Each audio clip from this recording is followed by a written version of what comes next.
Welcome to the Tech Egg. Don't get scrambled. Enjoy the video. In this video, I will explain how to connect Bluetooth to your Equinox.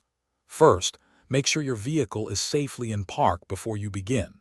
Next, grab your mobile device and navigate to its settings to ensure Bluetooth is turned on and discoverable.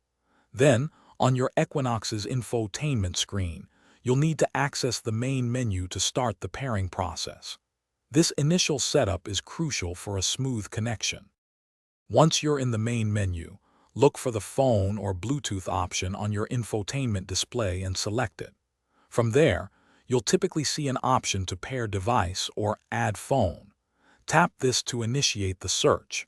Your Equinox's system will then begin scanning for nearby Bluetooth-enabled devices, including your phone. This step usually takes only a few moments to complete. After your Equinox finds your phone, its name should appear on the vehicle's screen. Select your phone from the list. Both your phone and the Equinox display will then show a unique 6-digit PIN. Verify that these numbers match exactly on both screens. Finally, accept the connection prompt that appears on your phone to finalize the pairing. This ensures a secure and correct link.